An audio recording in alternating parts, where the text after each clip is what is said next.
Salve Maria! Agora nós vamos dar continuidade ao tema da correção da virtude do ensino. Essa aula se constitui como uma aula bônus do curso A Excelência do Ensino Católico. Esse curso que eu aconselho o senhor ou a senhora a comprarem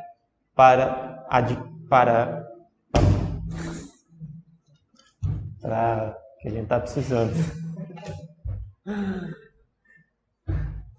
A garrafa estava aqui.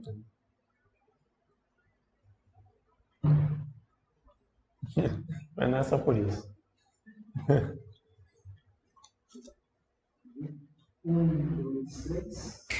Salve Maria!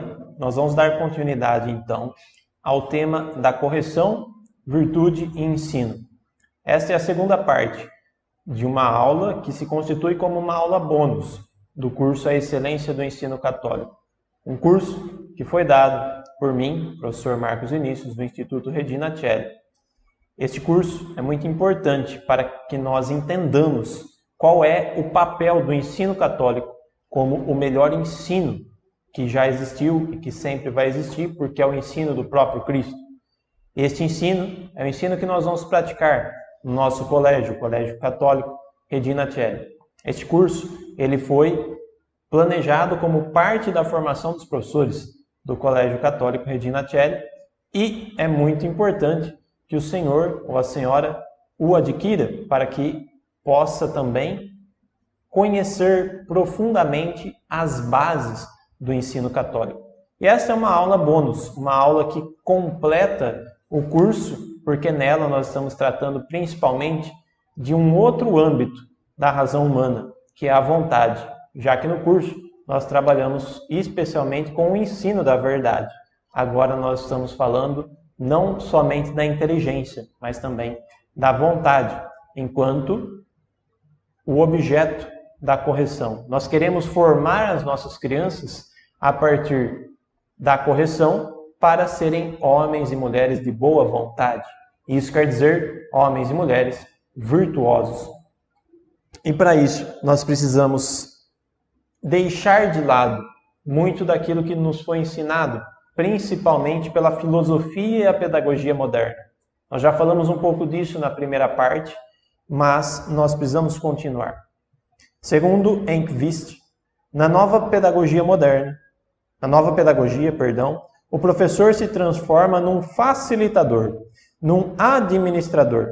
Ou seja, uma pessoa que está ali, sem uma função muito bem definida. Ele não tem uma participação ativa no processo de ensino e aprendizagem. Ele é praticamente passivo, ele praticamente assiste a coisa acontecer sem se posicionar, porque vai que ele atrapalha a autonomia do nosso queridinho aluno.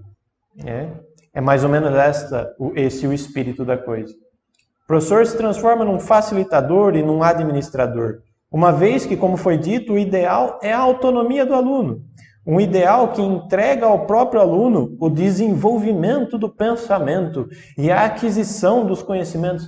Olha o que o pedagogo moderno quer fazer. Ele quer entregar para o aluno a autonomia. Ele quer fazer com que o aluno descubra por si mesmo as coisas. A insistência na autonomia do aluno expressa a vontade de diminuir a importância da relação entre aluno e professor.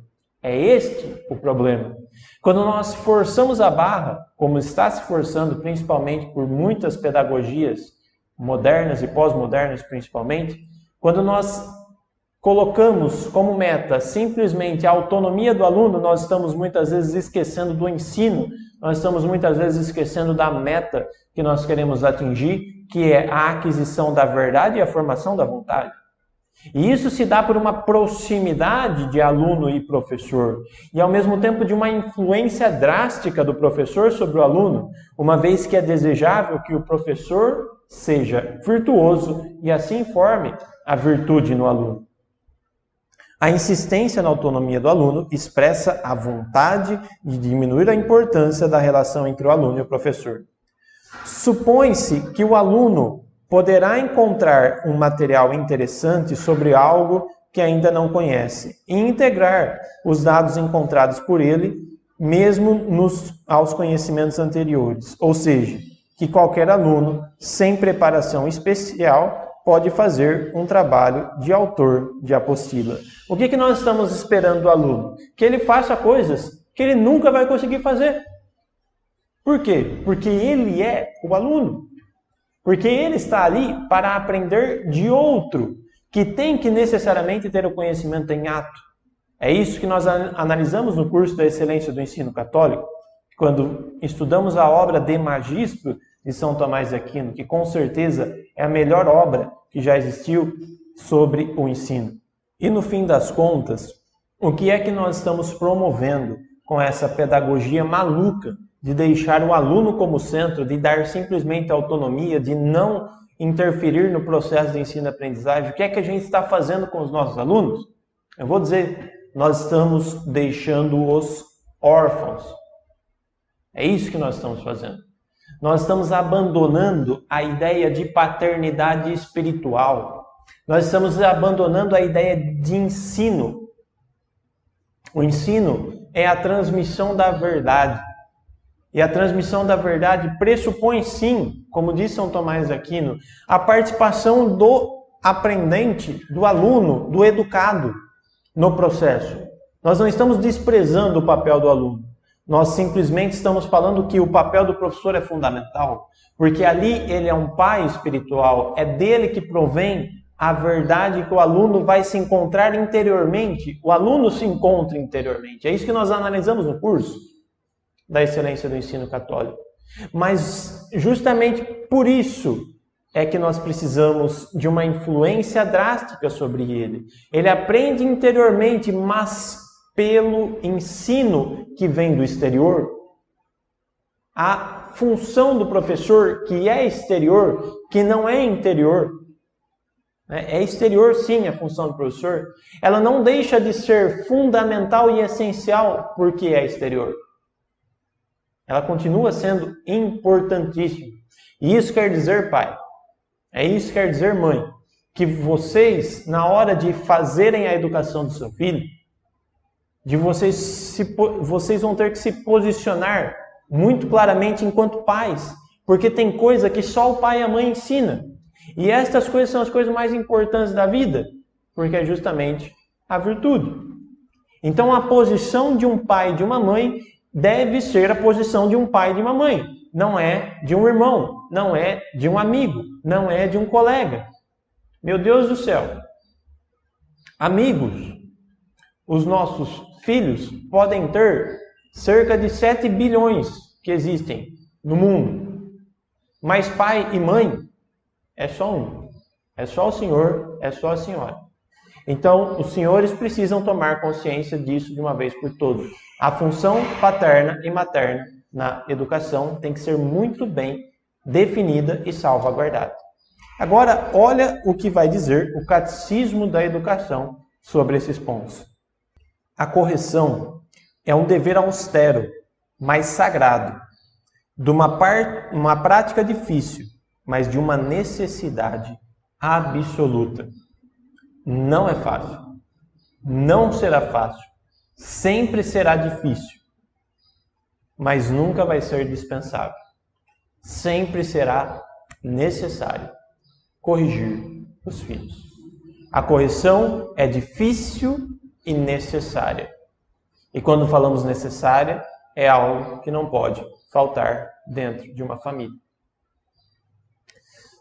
Não pode haver crianças incorrigíveis, por natureza. Eu fico revoltado, decepcionado, quando eu vejo as pessoas falando que a criança não tem jeito. Tá? Não existe criança incorrigível. Existem pais que falharam. Tá? Se a criança hoje ela tem um vício, é porque isso foi permitido. É porque não houve intervenção nenhuma. Ou uma intervenção ruim, negativa. Não souberam educá-lo. Quando os pais falam, esse é o mal educado. Mas quem era para ter educado? Quem que era para ter educado? Né? Quem que educou? Foi mal educado, tá certo, mas pelo senhor mesmo, pela senhora mesmo. Né? Isso é horrível ouvir isso. Que se não se possam dominar quando de 3 a 4 anos. Não existe criança que você não consegue dominar com 3 a 4 anos. Isso não existe. Tá? Definitivamente não existe. A experiência mostra. Né? Afirmar o contrário seria levar à negação de toda a moralidade e de toda a responsabilidade. Ah, eu não dou conta. Então se vira. Ah, eu não sei. Então aprenda. Ah, não tem jeito. Não tem jeito. Não é isso não. Tem jeito sim. Agora, que vai ser difícil, vai ser difícil. Mas vamos, porque a consequência vai ser pior. Se não fizer, a consequência vai ser pior. Esta aula aqui é uma aula para pôr muito clara e definida a responsabilidade. Diante destas questões aqui, nós temos que sair daqui com a responsabilidade muito bem definida. Temos, sim, que corrigir os nossos filhos. Será possível vergar um ramo de carvalho, né, aquela árvore muito grande, até fazer dele um círculo? Você acha que dá? Uma árvore, sabe aquela grande, que que não dá nem para abraçar de tão grande que ela é? É possível vergá-la até fazer um círculo? Depende. Depende do tempo. Cedo ou tarde? Depois que ela cresceu ou enquanto ela é muito pequena? Todo atraso aumenta as dificuldades. E quando a demora se prolonga, pode tornar as dificuldades quase invencíveis. Tem coisas que a criança só vai aprender se ela for ensinada desde pequena. É óbvio. Ou a gente abandona as nossas crianças e quando ela tiver na idade da adolescência, com 15 anos de idade, você reza para ela fazer um retiro, se encontrar com Deus e se converter, porque agora olha que nível que ela chegou. Mas eu diria que esta conversão, que eu diria que é por milagre, ela acontece raras vezes. A minha foi uma que aconteceu.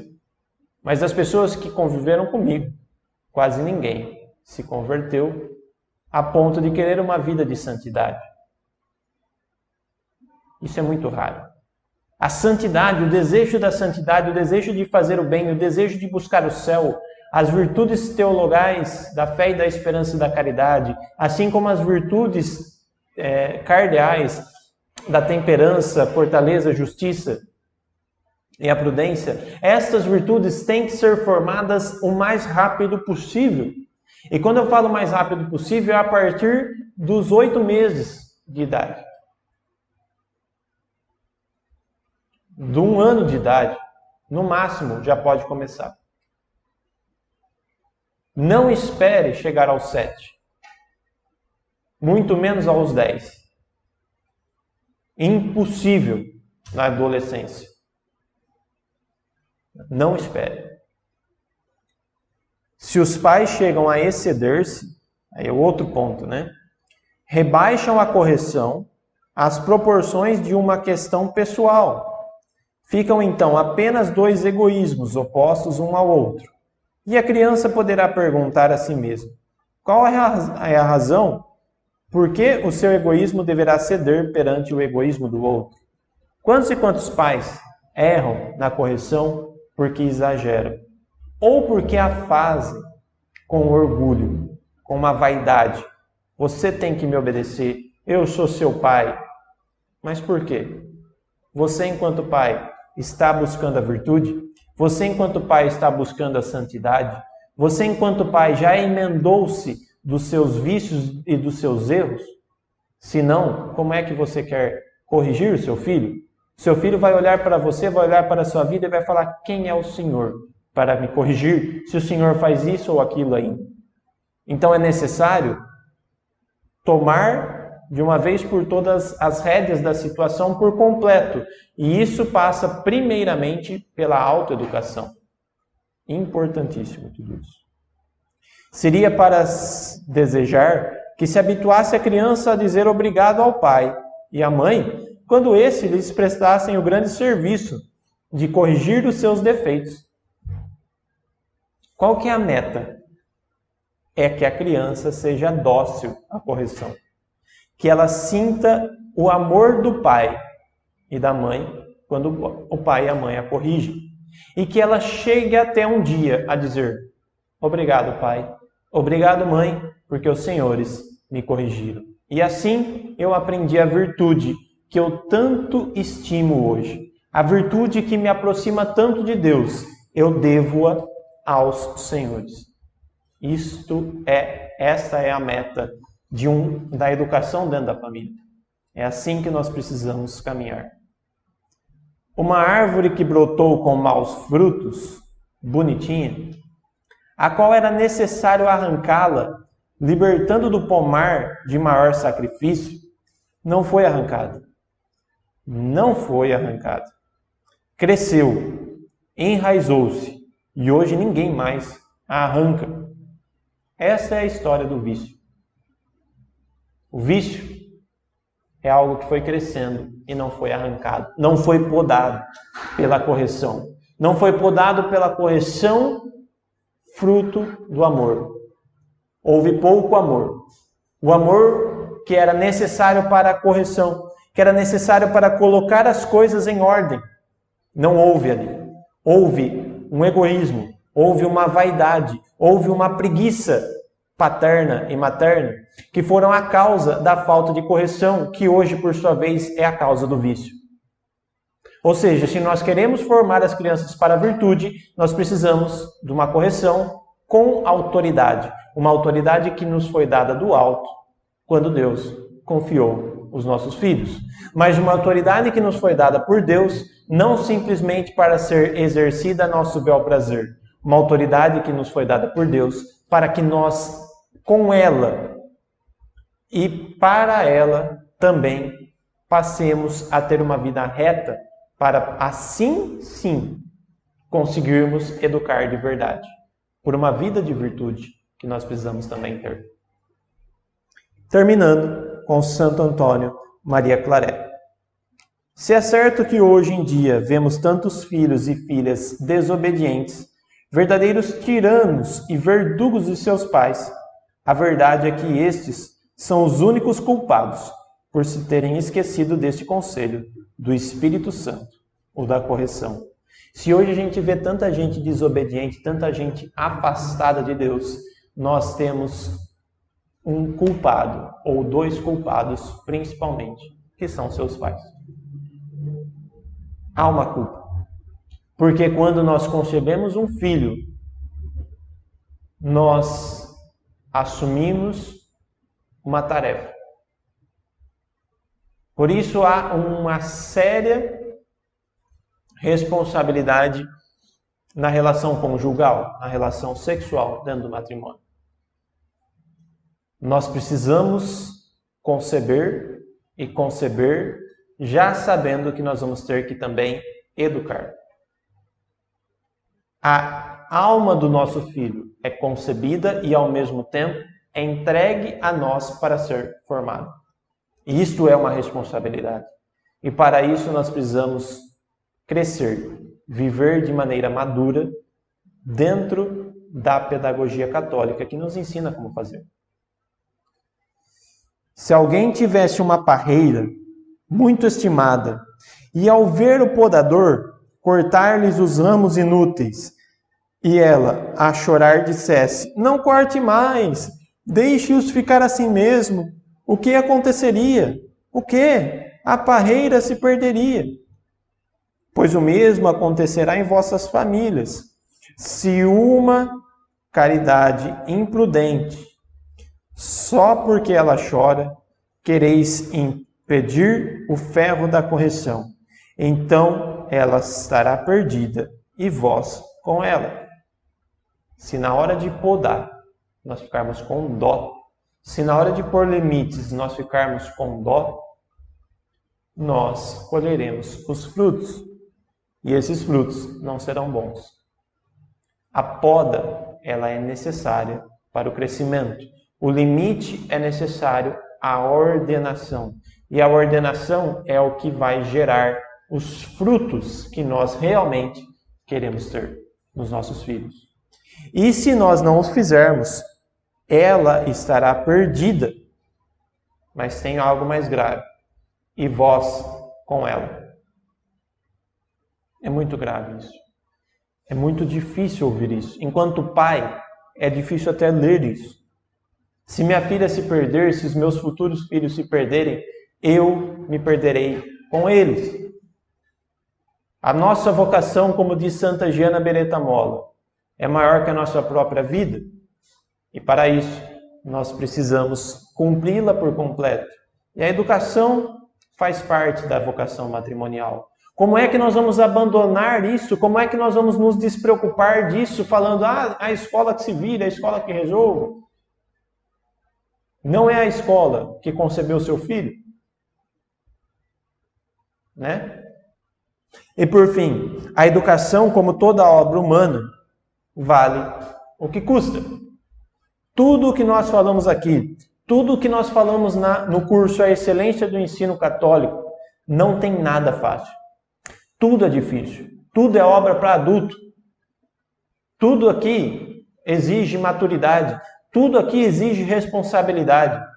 Tudo aqui vale muito. E por isso custa muito. Mas se custa muito, é porque valerá muito. É esta a nossa esperança. Que depois de os nossos filhos terem crescido, sido formados na virtude, pela correção, pela maturidade, no amor, nas virtudes teologais, nas virtudes infusas, como nós já falamos no curso Virtudes, se nós formarmos os nossos filhos nas virtudes, nós vamos olhar para eles como um prêmio e dizer para nós mesmos e para Deus, Senhor, obrigado por esta grande dádiva que o Senhor nos deu. Filhos virtuosos, homens e mulheres de fato, homens e mulheres de Deus, que buscam a santidade, que buscam a radicalidade do Evangelho, que não caem nas ideologias, que vivem radicalmente a verdade que é o próprio Cristo, que amam a Cristo, que desejam unir-se a Cristo. Meu Deus, é isso que nós queremos para os nossos filhos? É ou não é? Se é, então vamos assumir esse compromisso de viver a educação católica de fato, com todas as linhas, com todas as letras, e fazendo aquilo que tem que ser feito. Corrigindo os nossos filhos. Uma correção verdadeira de alguém virtuoso para formar também para a virtude. Salve Maria Santíssima e viva Cristo Rei.